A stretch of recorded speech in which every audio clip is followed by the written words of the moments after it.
Shalom saudara-saudara yang terkasih dalam Tuhan Yesus Kristus, selamat pagi. Renungan harian kita pada hari ini diambil dari Hakim-Hakim pasal yang 12 ayat 1 sampai 7. Judul renungan kita adalah Shibolet. Badan Pengembangan dan Pembinaan Bahasa memetakan dan memverifikasi bahwa ada 801 bahasa daerah di Indonesia pada tahun 2019. Itu belum termasuk perbedaan dalam dialek atau logat satu bahasa. Keragaman ini bisa dinilai negatif atau positif, semua tergantung dari cara pandang kita. Perbedaan ini dapat dilihat sebagai sekat pemisah antar suku, bangsa. Seperti yang terjadi saat Yefta menjadi hakim Israel, Yefta telah mengalahkan musuh Israel yang memperbudak mereka bertahun-tahun. Namun suku Efraim bukannya bersyukur, mereka malah mengancam membunuh Yefta karena mereka tidak dilibatkan dalam perang itu. Lalu Yefta mengerahkan pasukannya memerangi suku Efraim. Mereka pun kocar-kacir dan melarikan diri. Ternyata pasukan Yefta juga menjaga tempat-tempat penyeberangan. Siapapun yang hendak menyeberang diminta mengucap satu kata, yaitu Shibolet, yang artinya bagian batang tanaman yang memiliki bulir, dan orang Efraim melafalkan Shibolet sesuai logat bahasa mereka. Dan itu berarti kematian bagi 42.000 orang pada hari itu. Namun perbedaan bahasa dan dialek juga bisa dimaknai sebagai kekayaan yang sangat berharga. Itu mengandung sejarah, budaya, dan ragam filosofi kearifan lokal. Seharusnya dihargai dan dilestarikan. Kita juga menyaksikan orang-orang dari segala bahasa memuji Allah di surga dalam Wahyu 5 ayat 9 dan 7 ayat 9. Dan itu dapat kita lakukan juga mulai saat ini dengan bahasa atau dialek kita sendiri. Kita hendaknya mempergunakan keragaman bahasa dan dialek untuk membangun sesama serta mengagungkan nama Tuhan. Oke, mari kita membahas renungannya pada hari ini gitu ya. Masa lalu yang buruk tidak menjadi halangan untuk dipakai Tuhan. Ya, ini ada bonus sebuah kisah dari benteng Masada, tepi barat Laut Mati Israel. Ya. Oke, Hakim-Hakim pasal yang 12 ayat 1 sampai 7. Dikerahkanlah orang Efraim, lalu mereka bergerak ke Safon dan mereka berkata pada Yefta, "Mengapa engkau bergerak untuk memerangi Bani Amon dengan tidak memanggil kami untuk maju bersama-sama dengan engkau? Sebab itu kami akan membakar rumahmu bersama-sama dengan kamu." Tapi jawab Yefta pada mereka, "Aku dan rakyatku telah terlibat dalam peperangan yang hebat dengan Bani Amon. Lalu aku memanggil kamu, tetapi kamu tidak datang menyelamatkan aku dari tangan mereka. Ketika aku lihat bahwa tidak ada yang datang menyelamatkan aku, maka aku mempertaruhkan nyawaku dan aku pergi melawan Bani Amon itu. Dan Tuhan, guru besar semua berarti Yahweh, menyerahkan mereka ke dalam tanganku. Mengapa pada hari ini kamu mendatangi aku untuk berperang melawan aku?" Kemudian Yefta mengumpulkan semua orang Gilead, lalu mereka berperang melawan suku Efraim. Dan orang-orang Gilead mengalahkan suku Efraim itu, sebab orang-orang itu mengatakan, "Kamulah orang-orang yang telah lari dari suku Efraim." Kaum Gilead itu ada di tengah-tengah suku Efraim dan suku Manasya. Untuk menghadapi suku Efraim itu, maka orang Gilead menduduki tempat-tempat penyeberangan sungai Yordan. Apabila dari suku Efraim ada yang lari dan berkata, "Biarkanlah aku menyeberang," maka orang Gilead berkata, "Orang Efraim kan kau?" Dan jika ia menjawab bukan, maka mereka berkata, "Coba katakan dahulu Shibolet." Maka dia akan berkata Shibolet. Jadi tidak dapat mengucapkannya dengan tepat. Maka mereka menangkap dia dan menyembelihnya dekat tempat-tempat penyeberangan sungai Yordan itu. Pada waktu itu tewaslah dari suku Efraim 42.000 orang. Yefta memerintah sebagai hakim atas orang Israel 6 tahun lamanya. Kemudian matilah Yefta orang Gilead itu, lalu dikuburkan di sebuah kota di daerah Gilead. Saudara, mari kita lihat ya. Orang Efraim ini agak aneh ya. Ini orang-orang aliran sumbu pendek ini ya. Aliran sumbu pendek itu artinya ya cepat marah. Tapi tanpa mengetahui kejadian yang sebenarnya. Nah, jadi mereka kan, kenapa ya suku Efraim ini marah? Ya, sepele sebenarnya, nggak diajak perang. Wah, aneh ya. Padahal kalau kita berpikir ya, nggak diajak perang, sebenarnya kan kalau perang itu kan ada resiko untuk mati ya. Kalau nggak diajak perang, berarti kan resiko untuk mati nggak ada. Harusnya ya oke-oke saja kan ya. Tapi mereka mau. Kok aku nggak diajak perang? Tuh, berarti ada sesuatu yang ingin mereka dapat melalui peperangan itu. Ya toh? Nah itu apa? Nah ini dulu ya. Tuduhan yang dilontarkan oleh pihak Efraim terhadap Yefta itu apa? Kamu maju sendiri memerangi Bani Amon tetapi tidak memanggil kami. Pertanyaan ini, apakah memang benar Yefta tidak mengajak orang Efraim? Ayat 2, Yefta ngomong gini, aku dan rakyatku telah terlibat dalam peperangan yang hebat dengan Bani Amon. Lalu aku memanggil kamu, tetapi kamu tidak datang. Loh, ini adalah ciri khas orang yang putar-putar sumbu pendek, ya. Jadi orang yang sumbu pendek, marahan itu, suka memutar-mutar fakta. Nah, ini yang repot ya. Karena dia itu sumbu pendek dan tidak mau disalahkan, otomatis apa yang benar itu bisa dijadikan salah. Jadi Yefta dituduh tidak memberitahu dia waktu peperangan. Padahal Yefta ngomong, aku ini loh memberitahu kamu, tapi kamu gak respon. Lah setelah setelah Yefta mengalahkan Amon, barusan Efraime datang. Oh ya apa nih model ini? Mau nih menang sendiri nih. Jadi biasakan untuk klarifikasi terlebih dahulu daripada marah terlebih dahulu. Nah itu penting. Cepat bereaksi tapi lambat untuk berpikir. Ini Efraim, repot nih. Jangan sampai saudara menjadi orang model karakteristik Efraim. Gitu ya. Sekarang keberanian seorang Yefta. Ketika aku lihat bahwa tidak ada yang datang menyelamatkan aku, bantuannya nggak datang, maka aku mempertaruhkan nyawaku dan pergi melawan Bani Amon itu. Nah, jadi Yefta ini bersama-sama dengan orang Gilead. Dia itu dengan gagah berani, walaupun nggak ada backup bantuan, maka dia menyerang Bani Amon. Tuhan menyerahkan mereka ke dalam tanganku. Nah, artinya harusnya kan kalau Tuhan itu memberikan kemenangan pada seorang Yefta, sebagai sesama orang Israel harusnya apa? Bersuka cita, bersenang-senang toh ya. Kok malah mau dibunuh ini apa sih?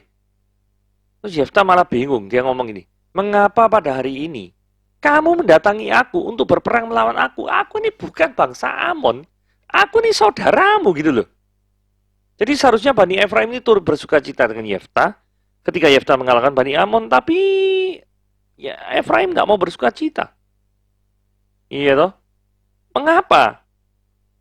Kita tadi ada pertanyaan penting ya. Kenapa kok bangsa Efraim ini nggak diajak perang kok ngamuk? Padahal kalau orang berperang kan resiko untuk mati loh. Seperti yang saya sebut tadi. Kalau nggak diajak perang kan resiko mati ini nggak ada. Harusnya kan senang dalam hal itu ya. Tapi rasanya gini ya. Ketika kemenangan itu menyebar kemana-mana, dan karena bangsa Efraim ini memang nggak diajak oleh Yefta, maka orang-orang pasti akan meninggikan Yefta, bukan?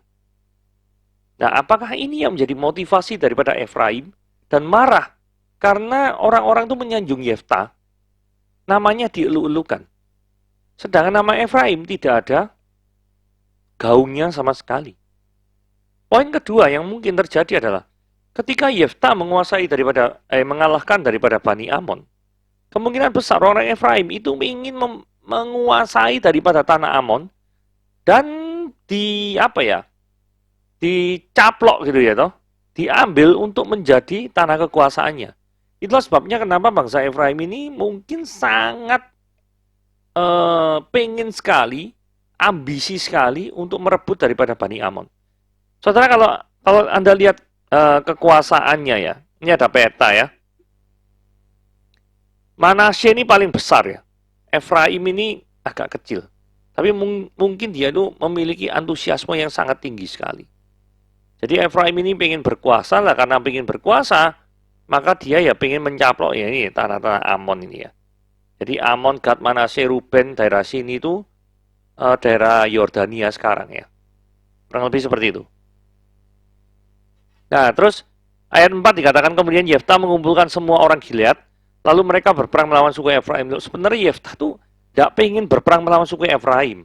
Nah, saking Efraim ini cari gara-gara, maka ya ajar sungguhan nanti sama Yefta. Nah, jadi jangan sampai cari gara-gara ya. Karena kalau Anda nanti cari gara-gara ketemu dengan orang yang salah, Anda sendiri yang kena batunya. Saudara, saya pernah baca ya di surat kabar online gitu ya, surat kabar online. Nah, ini ada satu tempat makan jalanan di Thailand lah ya. Suatu saat ada perempuan bersama dengan teman-temannya gitu ya, yang makan di pinggiran makanan jalanan di kota Bangkok nih ya. Lah kemudian yang terjadi adalah biasa, ada salah satu pegawai hotel itu ya, terus tiba-tiba mendekati dia dan minta nomor telepon gitu ya. Terus kemudian sama wanita ini nggak ditangkepi.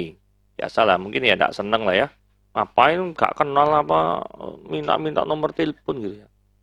Nah, karena merasa tersinggung dengan penolakan sang wanita, maka yang terjadi adalah pria ini itu tiba-tiba mengambil segelas bir, kemudian isinya bir itu dituangkan di atas kepalanya wanita ini.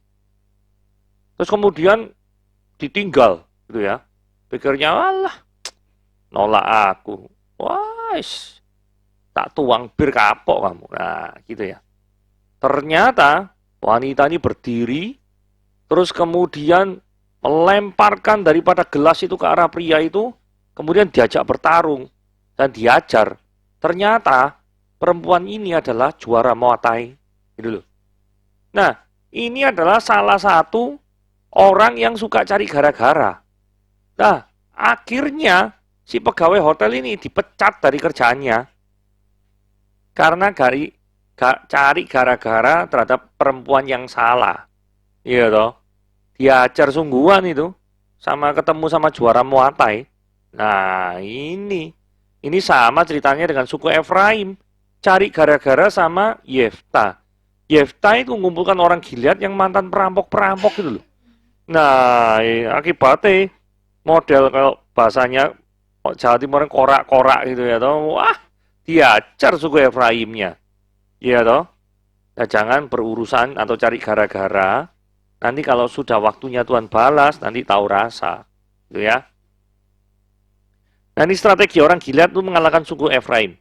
Jadi mengalahkan itu juga ada strateginya ya. Tidak bisa semata-mata itu apa ya, jatuh dari langit pokoknya pengen mengalahkan, terus pokoknya bodoh kemauan tok, terus baik itu bisa mengalahkan suku lain, ya nggak bisa. Nah, cara strateginya gini ya. Suku Efraim ini tadi kan menduduki daerah sebelah sini. Kalau suku Gilead itu daerah sini. Jadi sehingga kalau dari Efraim itu mau nyebrang itu di daerah ya kemungkinan daerah Gilgal sini loh. Nah, ini adalah sungai Yordan. Nah, karena mereka tuh mau nyebrang, maka orang-orang Gilead ini sudah disebarkan di titik-titik penyeberangan sungai Yordan. Kemudian orang-orang ini ditugasi ini kayak petugas apa ya istilahnya sekarang? Petugas border, petugas perbatasan gitu ya. Orang Efraim kan engkau. Maka orang Efraim kan pasti jawab bukan. Karena begitu jawab iya ya pasti dibunuh loh langsung toh. Terus untuk menguji kebenarannya mereka punya cara. Coba katakan dulu Shibolet. Wah, pakai SY, Shibolet. Tapi karena orang Efraim itu gak bisa ngomong Shibolet, ngomongnya Sibolet. Nah, gak bisa ngomong Shi. Nah, itu ya. Ada SY-nya Shibolet. Nah, Sibolet ini selain daripada tadi bulir daripada tanaman, Shibolet artinya mungkin yang lebih mendekati air yang mengalir karena ini adalah sungai Yordan. Gitu ya. Di mana sungai ini mau diseberangi oleh orang Efraim. Nah, strategi yang penting di sini adalah mempelajari karakteristik musuh. Ini penting ya. Itu adalah hal yang sangat diperlukan jikalau kita ingin memenangkan suatu pertandingan. Dalam hal ini Gilead mengenal kelemahan atau ciri khas dari bangsa Efraim, tidak bisa mengucapkan kata she dengan baik dan benar. Saudara, banyak ya contoh-contoh untuk menerapkan strategi yang jitu dan ampuh. Contohnya dalam dunia sepak bola. Jadi kalau kita tahu, oh ternyata pemain back lawan itu tingginya tidak seberapa, maka kita harus pasang striker yang jangkung, yang tinggi, dan pasang daripada winger itu pemain sayap ya maksudnya ya. Pemain sayap yang memiliki daya umpan yang sangat baik. Karena pemain sayap itu kan karakteristiknya ada macam-macam ya. Ada karakteristiknya itu yang suka untuk menerobos gitu ya. Ada yang suka karakteristiknya itu suka umpan silang. Nah, ini kalau wingernya itu adalah orang yang suka umpan silang, terus yang diumpan ini jangkung. Kemudian backnya itu pendek. Nah, otomatis probabilitas terjadi gol itu sangat tinggi. Nah, ini salah satu strategi gitu ya. Nah, yang kedua, Ini yang saya mau cerita ini benteng Masada ya. Saudara tahu? Benteng Masada ini ya benteng yang didirikan oleh Herodes, gitu ya. Pernah diduduki oleh Romawi, kemudian direbut kembali, kemudian suatu saat direbut oleh orang-orang Yahudi. Sehingga orang-orang Yahudi di sini itu adalah menguasai daripada benteng Masada ini. Nah, sebuah cerita yang menarik dari benteng Masada ini adalah gini ya. Pada waktu itu dipimpin ada pergerakan 960 orang Yahudi, itu yang melarikan diri di benteng Masada ini di bawah pimpinan Eliasar bin Yair. Ya. Jadi Eliasar bin Yair ini pemimpin daripada 960 orang ini untuk mengungsi di bagian atas. Nah, tujuannya apa untuk mengungsi bagian atas?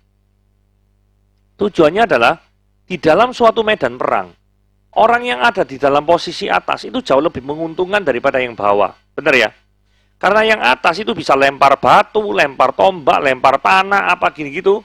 Sehingga yang bawah ini dalam posisi lemah. Lah, Romawi ini bolak-balik mau nyerang daripada benteng Masada. Itu tidak bisa-bisa. Mereka tuh selalu kalah. Sampai suatu saat mereka mempelajari karakteristik daripada orang Yahudi itu seperti apa. Yang bisa digunakan bagi mereka untuk merebut benteng Masada. Saudara tahu apa yang mereka lakukan? Biasanya kan orang Romawi maju sendirian toh ya. Maju sendirian, terus itu orang-orang yang di atas ini, pimpinan Eliasar bin Yair ini melempari batu, dan akibatnya banyak sing mati, banyak berguguran. Nah, orang Romawi kali ini tuh pinter. Ketika mereka tuh naik ke atas, mereka tuh membawa saudara-saudara orang Yahudi yang ada di atas itu sebagai tameng hidup. Nah, jadi tawanan-tawanan daripada orang Yahudi yang dibawa kungkungan Romawi ini dibawa ikut berperang juga. Dan mereka sengaja ditempatkan di baris yang paling atas, yang paling depan. Supaya ketika orang itu melemparkan batu, mereka tuh kena saudara sendiri. Nah, ketika hal ini terjadi, maka orang Yahudi ini bilang dia tidak bisa membunuh saudaranya sendiri. Maka yang terjadi orang Romawi ini naik terus ke atas, ke benteng Masada. Dan orang Yahudi yang 960 ini kehilangan akal. Bagaimana mereka bisa lolos dari kondisi ini. Terus kemudian Eliasar bin Yair bilang begini, kalau kita kalah, kita pasti akan tertangkap dan anak-anak kita akan dijadikan budak dan diperkosa oleh orang-orang Romawi. Maka hal yang terjadi yang paling baik adalah bunuh diri. Sehingga akhirnya terjadi bunuh diri massal yang menewaskan daripada 900 orang Yahudi di benteng Masada itu. Nah, yang saya mau soroti di sini adalah kecerdikan daripada orang Romawi untuk memiliki strategi berperang untuk menaklukkan daripada orang Yahudi. Sehingga sampai membuat orang Yahudi itu tidak bisa melemparkan batu itu karena mereka takut kalau melemparkan batu itu akan mengenai temannya sendiri. Dalam hal ini tawanan Yahudi yang dijajah oleh Romawi ini ya, sehingga mereka tidak berani melakukan hal tersebut. Nah, itu salah satu kisah dari benteng Masada. Nah, ini kondisi benteng Masada, kondisi sekarang seperti ini gitu ya. Jadi banyaknya reruntuhan-reruntuhan. Nah, kalau Anda pergi arkeologi, ke situs-situs arkeologi terutama di Israel, ini kalau Anda lihat ada garis hitam ya. Garis hitam ini artinya apa sih sebenarnya garis hitam ini? Garis hitam ini sebenarnya adalah di bawah garis hitam ini adalah peninggalan asli, sedangkan di atas ini merupakan rekonstruksi ulang dari para arkeolog-arkeolog, karena sebenarnya memang ini sudah tidak ada. Gitu ya. Jadi di bawah garis hitam ini yang asli, di atasnya ini adalah rekonstruksi-rekonstruksi. Nah, ini adalah salah satu ruangan daripada benteng Masada seperti ini. Sedangkan ini adalah di dalam halamannya, kondisinya seperti ini, gitu ya. Oke, kita lanjut. Masa lalu yang buruk tidak selalu menjadi halangan untuk dipakai Tuhan. Yefta memerintah sebagai hakim atas orang Israel 6 tahun lamanya. Saudara tahu Yefta ini latar belakangnya seperti apa? Yefta lahir dari perempuan sundal. Berarti kemungkinan besar ayahnya berzina, bukan? Kemudian istri yang sah daripada Gilead, ayahnya Yefta namanya Gilead, itu melahirkan anak laki-laki. Dan anak-anak yang kandung ini membuli daripada Yefta. Jadi masa kecilnya Yefta itu penuh dengan bulian dari anak-anak kandung sang ayah. Kemudian katanya, engkau tidak dapat milik pusaka, sebab engkau adalah anak dari perempuan lain. Ya, istilahnya engkau adalah anak perempuan haram. Gitu ya. Yang nomor 3, masa lalu Yefta karena merasa ditolak oleh keluarga, dibully, tidak merasa dikasihi, dan akhirnya dia terjebak dalam pergaulan yang salah, yaitu berkumpul dengan perampok-perampok. Ini 3 fakta masa lalu yang buruk dari seorang Yefta. Tetapi masa lalu yang buruk tidak menjadi halangan bagi seseorang untuk dipakai Tuhan secara luar biasa.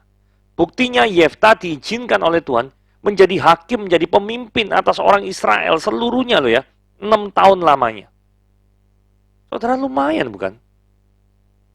Dari masa lalu yang kelam menjadi pemimpin daripada suatu bangsa. Bayangkan bisa seperti itu. Jadi jangan pernah khawatir akan mungkin masa lalu yang buruk atau kejadian yang tidak menyenangkan yang menghantui kehidupanmu.